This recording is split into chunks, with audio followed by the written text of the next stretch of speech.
कर्म का फल। एक गांव में एक किसान रहता था जिसका जीवन साधारण था, लेकिन उसकी जिंदगी में उलझन भी थी। उसकी 2 पत्नियां थी और दोनों से उसे एक एक बेटा था। दोनों बेटों की शादी हो चुकी थी और किसान को लगा कि अब उसकी जिंदगी स्थिर और सुखी हो गई है। लेकिन समय ने उसे एक नई चुनौती दी। जब उसके छोटे बेटे की तबीयत अचानक बिगड़ने लगी, बड़े भाई ने अपने छोटे भाई का इलाज करवाने की पूरी कोशिश की। उसने गांव के आसपास के वैद्यों से परामर्श लिया, लेकिन छोटे भाई की तबीयत में कोई सुधार नहीं हुआ। धीरे धीरे खर्च बढ़ता गया और छोटे भाई की हालत और भी बिगड़ती चली गई। बड़े भाई के मन में चिंता ने धीरे धीरे एक कड़वाहट का रूप ले लिया। एक दिन बड़े भाई ने अपनी पत्नी से सलाह मशवरा किया। उसने कहा, यदि छोटा भाई मर जाए तो हमें उसके इलाज के लिए और पैसा खर्च नहीं करना पड़ेगा। उसकी पत्नी, जो उसकी सोच में सहभागी हो गई थी, ने एक भयानक सुझाव दिया। क्यों न किसी वैद्य से बात करके उसे जहर दे दिया जाए। किसी को शक भी नहीं होगा और उसकी मौत को बीमारी के कारण माना जाएगा। बड़े भाई ने अपनी पत्नी की बात मान ली और एक वैद्य से संपर्क किया। उसने वैद्य से कहा, जो भी तुम्हारी फीस होगी मैं देने को तैयार हूँ। बस मेरे छोटे भाई को ऐसा जहर दे दो जिससे उसकी मृत्यु हो जाए।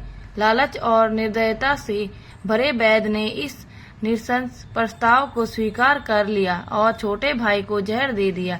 कुछ ही दिनों में छोटे भाई की मृत्यु हो गई।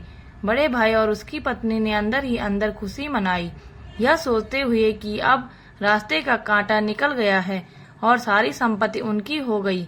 छोटे भाई का अंतिम संस्कार कर दिया गया और समय बीतता चला गया। कुछ महीनों के बाद किसान के बड़े बेटे की पत्नी ने एक बेटे को जन्म दिया। परिवार में खुशी की लहर दौड़ गई और उन्होंने बड़े लाड प्यार से बच्चे की परवरिश की। समय के साथ वह लड़का जवान हो गया और उसकी शादी भी धूमधाम से कर दी गई, लेकिन खुशी के ये दिन अधिक समय तक नहीं टिक सके। शादी के कुछ समय बाद बड़े बेटे की तबीयत अचानक बिगड़ने लगी। उसके माता पिता ने उसके इलाज के लिए हर संभव कोशिश की।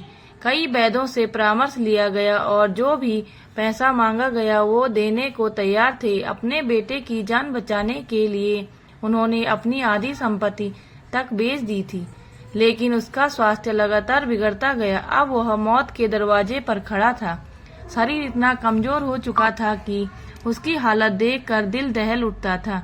एक दिन वह लड़का अपने चारपाई पर लेटा हुआ था और उसका पिता उसे दुख भरी नजरों से देख रहा था। लड़के ने अचानक अपने पिता से कहा, भैया, अपना हिसाब पूरा हो गया है। अब बस कफन और लकड़ी का इंतजाम बाकी है, उसकी तैयारी कर लो। पिता ने सोचा कि उसका बेटा बीमारी के कारण बड़बड़ा रहा है और बोला, बेटा, मैं तेरा बाप हूँ, भाई नहीं। लड़के ने दुखी आवाज में कहा, पिताजी, मैं आपका वही भाई हूँ जिसे आपने जहर देकर मरवा दिया था। जिस संपत्ति के लिए आपने मुझे मारा वही अब मेरे इलाज में आधी बिक चुकी है। हमारा हिसाब बराबर हो गया है।